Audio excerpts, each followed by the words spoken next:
से अच्छो पाठ का सीखो, उतना एक पाठ सुनाए थे आधे में 9 पाठ सुनाया था। श्रवणम कीर्तनम विष्णु स्मरणम पाद सेवनम अर्चनम वंदनम दास्यम सख्यमात्मनिवेदनम। आज इनने 9 भक्ति सुना दी। श्रवणम कीर्तनम विष्णु स्मरणम पाद सेवनम। और जैसे ही इन्होंने भक्ति सुनाई तो हिरण्यकश्यपु तो आग बबूला हो गया। प्रहलाद जी से बोला, जा बताओ कि किसके बल पर जैसा तुम सुना रहे हो। तब प्रहलाद जी ने कहा, पिताजी हमें सबसे बड़ो बल है। कौन सा बल है? बोले हमें है भगवान के नाम का बल। देखो फिर से नाम आ गया, नाम ही को बल रखे ना। बोले सबसे बड़ो बल है हमें भगवान के नाम को। न केवलम में भवतश्च राजन सबई बले बली नाम चा परेशान परेवरो स्थिर जंगमाये ब्रह्मादयो ये नवशः प्रणीता। बोले सबसे बढ़िया बल है भगवान के नाम का। नाम में बहुत शक्ति है। इतनी शक्ति है नाम में कि एक बार एक लाश बह रही थी, छोटे बच्चा की लाश गंगा जी में बह रही थी। उसकी लाश उतहीं से निकले कबीरदास जी। कबीरदास जी निकले, सब जने इकट्ठे हो गए कि बताओ छोटे से बालक की लाश बह रही, सुनने किनारे पे लगा लाई। कबीरदास जी कहने लगे काय की भीड़ है। कबीरदास जी ने देखा नहीं, छोटा सा लड़का होगी मृत्यु हो गई। कबीरदास जी ने कही चलो हटो तुम। राजा सब देख रहा हो। कबीरदास जी ने देखा एक ही मृत्यु हो गई। कबीरदास जी ने उस बालक के कान में भगवान को मंत्र बोला और जैसे ही भगवान का नाम बोला राम, वो में चेतना आ गई, वो जिंदा होगा बालक। बादशाह के मुंह से निकलो कमाल है, बादशाह के मुंह से निकलो कमाल है। तुलसी कबीरदास जी कहने लगे आज से जो हमारा लड़का है वही को नाम कमाल है। बोले वृंदावन में हरी लाल। तो तुलसी कबीरदास जी को लड़का होगा कमाल। अब एक दिन तुलसीदास जी ने थे घरे, तुलसीदास के लड़का का नाम था कमाल। तो कमाल था घर पे। तो तुलसीदास जी ऐसे ऐसे चमत्कार कर देते कि बड़े से बड़े रोगी के लाने नाम से ठीक कर देते। तो एक दिन कछु जने घरे आए। कबीरदास जी घर पे नहीं थे, तीर्थ पे गए थे। इनको मोड़ा कमाल मानो घरे है। तो उन्होंने कहा कबीरदास जी कहाँ है? कमाल के लगभग तो नहीं आए थे, वे तो तीर्थ यात्रा पे गए। बोले आप और काय खो आए? उन्होंने बताई कि देखो हमारी छोटी सी बच्ची है, वह बीमार है बहुत समय से, ठीक नहीं हो रही, असाध्य रोग होगा, क्या करें? कमाल ने सोची या देखो पिताजी तो घरे हैं नहीं है। अब पिताजी नाम को कह देते कि नाम ले ले भगवान को, उसे ठीक हो जाए। तो कमाल ने कहा एक काम करो, बिल्कुल सत्य घटना सुना रहे आप। कमाल ने कहा एक काम करो, कोई पवित्र सी वस्तु पे 3 बार लिखो राम राम राम, और उस वस्तु पे जल चढ़ाओ, और जो वो जल चढ़ा हुआ है उसको एक बच्ची को पिला दे, तो ठीक हो जाए। तो बिल्कुल ऐसा ही करो जो सही में बात ठीक हो गई। तो कबीरदास जी के नाम ही जैसो कमाल का नाम, सब जने कहने लगे जो भी चमत्कारी है बापा ही जान। सब जने कहने लगे जो भी बड़ो चमत्कारी है पिताजी जैसो, अब तो सब में नाम होगा कमाल को। अब जब कबीरदास जी घरे आए तो देखो कि अरे बड़ो चर्चा है हमारे मोड़ा को। कबीरदास जी कहने लगे काय बेटा कहाँ होगा? बेटा ने फिर बताई कि क्या बताएं पिताजी, ऐसी ऐसी बात भाई सो। कबीरदास जी बोले तुमने क्या कही थी? कमाल ने कही कि हमने तो जा कही थी कि 3 बार नाम लिख ले, और 3 बार नाम लिखो और बस जैसे ही बच्ची को पिला उस बात ठीक हो गई। कबीरदास जी कहते भाग निकलो हमारे घर से, आप कहीं निकलो जाओ, पूरे सामान उठा के निकाल दो घर से। कितने मूर्ख हो तुम, आज हमें दुख हो रहा कि तुम हमारे लड़का आओ, हमारे कहने लगे जो कया होगा कीड़ा सो हमने वो ठीक करवा दो जी, हमें भगा। कबीरदास जी बोले तो मूर्ख हो, तुम्हें ज्ञान नहीं आई रुपया को। तो उसने कहा पिताजी आखिर बात क्या है? कबीरदास जी ने कहा मूर्ख तो वो नाम की कीमत नहीं समझे।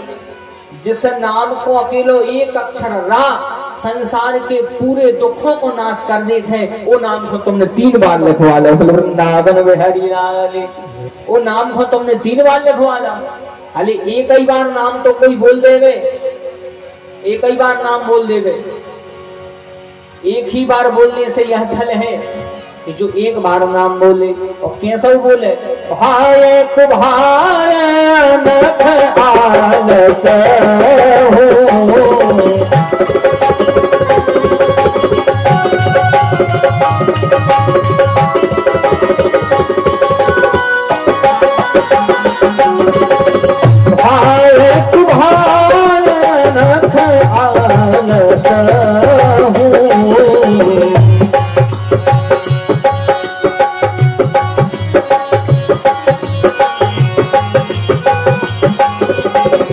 नाम जपत मंगल दिसदसाहु, नाम जपत मंगल दिसदसाहु। भाय को भाय अनथ आलस, नाम कैसे उले बस नाम ले गए। और यही प्रहलाद जी कह रहे हैं, हे पिताजी यह नाम का बल है, सबई बली बली नाम चा परेश, यह नाम का बल है। हिरण्यकश्यपु को होगा मुंह खराब। हिरण्यकश्यपु ने कहा, जा बताओ तुम्हारा भगवान है कहाँ है तेरा नाम। प्रहलाद जी ने कहा, पिताजी तुम क्वेश्चनिंग अलग पूछ रहे हो, तुम पूछ रहे हो भगवान कहाँ है। बोले फिर का पूछे। बोले जा पूछो भगवान कहाँ नहीं है। ऐसी कोई जगह है जहाँ भगवान नहीं है। भगवान हर जगह है, हरि व्यापक सर्वत्र समाना। भगवान हर जगह समान रूप में विद्यमान है, बस अपन को दिखाते नहीं, अपन को दिखते नहीं हम, आगे भगवान सामने हैं। अपन देख रहे नाय माय है अपने भीतर, जंगल जंगल ढूंढ रही है मृग अपनी कस्तूरी को, कितना मुश्किल है तय करना खुद से खुद की दूरी। हम अपने आप को तो जान नहीं पाए, भगवान को जान भी निकले। पहले अपने आप को तो जानोगे अपन कौन है। भगवान अपने ही अंदर है। प्रहलाद जी ने जब कहा सामने है, बोले अच्छा खम्मा में भी है। बोले हाँ। एक क्रोध में खम्मे में प्रहार किया। भक्ति की भावना को तदाकार करने हेतु, भक्ति की भावना को साकार करने हेतु खम्बे में से भगवान नरसिंह बन के प्रकट हो गए। नरसिंह भगवान की जय हो। जैसे ही भगवान नरसिंह बन के प्रकट हुए और जो भगवान ने अपना वह विकट रूप दिखाया, नायम मृगो नापि नरो विचित्र महो किमे तन्न मृगेंद्र रूपम। ने भगवान नर में आए, ने भगवान सिंह में आए, शेर में आए।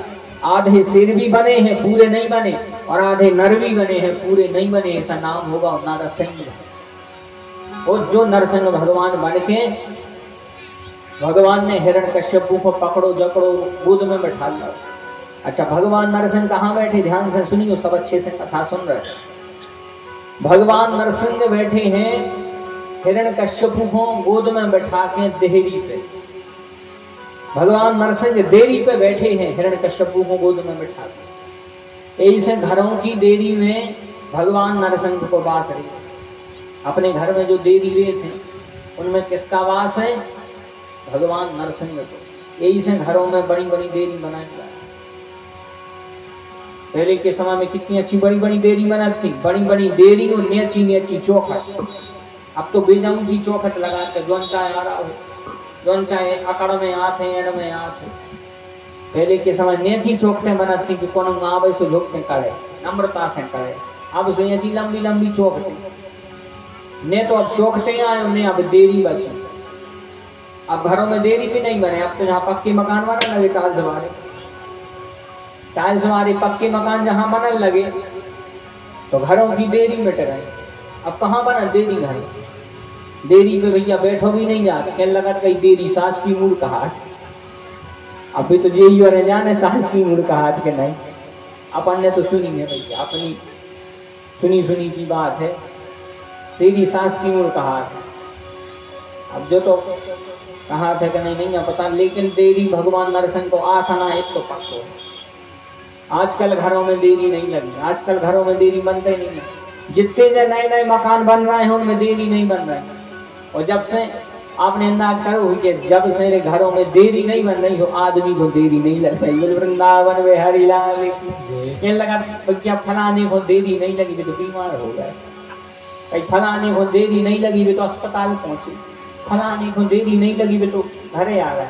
और फलाने को देरी नहीं लगी, रिश्तेदार जो हो गए। अब देरी नहीं लग रही जब से घरों की देरी नहीं है। अपन बहुत विकास करन जा रहे, अपन इतना विकास कर रहे हैं, हर चीज में विकास कर रहे हैं। पहले के समय अब के समय बहुत इतनी मर्यादा चलती थी, लेकिन अब सब धीरे धीरे कम होती जा रही है। हिरण्यकश्यपु को भगवान ने देहरी पे बिठाया, वरदान इसने मांगा था कि ना अंदर मरे ना बाहर मरे। सो देरी ने घर के अंदर आत न बाहर। भगवान ने एक वरदान फेल कर दो, देखो वरदान फेल हो जाते हैं, आशीर्वाद मांगिए। एक वरदान फेल, दूसरो वरदान मांगो तो इन्हें दिन में मरे ने रात में मरे। तो भगवान ने शाम के समय मारो। अच्छा संध्या शाम को जो समय है ने तो वो दिन में आठ, उन्हें आठ है वो रात में। इस शाम के समय जितनो हो सके शाम के समय भगवान को भजन करिए। शाम के समय ने तो अध्ययन करना चाहिए, तो कोई भी किताब लेके अपन पढ़ने लगे। शाम के समय ने तो सहवास करना चाहिए, न सोना चाहिए। सुबह 12 राक्षस बुद्धि को बना थे। और शाम के समय ने तो झाड़ू लगाना चाहिए घरों में। भूल के भी शाम के समय झाड़ू नहीं लगाओ। और शाम के समय जितना हो सके ने तो श्रृंगार करना चाहिए। शाम के समय ने तो कोई दान करना चाहिए। भूल के भी शाम के समय दान न करिए। और शाम के समय घर की झाड़ू भी दरवाजे के सामने और घर की चप्पलें भी दरवाजे के सामने न उतारो चाहिए शाम के समय। ताकि शाम के समय, शाम का समय अपने ते कहने लगा था संजा वेरा, अपने ते कहते हैं अवारी वेरा, यानी उस समय लक्ष्मी को आगमन हो। तो लक्ष्मी जी घूमत है सामने, और जहां भी देख ले एक तो चप्पलें डरी, एक तो झाड़ू डरी हुए जाते नहीं है। ऐसे अच्छी साफ सफाई डालो अपनी घर की देरी के आगे, दीपक रखो कि लक्ष्मी जी समझ जे हैं कि हाँ हमारे पति इतने हैं, नारायण इतने हैं, तो हम भी चले चल रहे हैं। बोलो लक्ष्मी नारायण भगवान की। ऐसे घर के देरी पे शाम को एक दीपक जला लो। इतने काम न करो। कभी भी अपनी झाड़ू कोई को न देने चाहिए। कोई कितना आ जा खास कहने लगे जी जी झाड़ू दी, तो बिल्कुल न देंगे। आप तो चाहे पैसा दे दे 50 रुपए के नहीं खरीद दे। कहने का अर्थ शाम के समय इतने काम नहीं करने चाहिए। शाम के समय तो सिर्फ एक चीज करो, भगवान को नाम लेते रहो शाम के समय। इसीलिए भगवान ने हिरण्यकश्यपु को मारा, ऐसे में वरदान मांगा। एक और वरदान मांगो तो 12 महीना में कोनो महीना में नहीं मरे। तो भगवान ने एक अलग सा महीना बनाओ, को नाम है पुरुषोत्तम मास। इन वरदान मांगो तो नहीं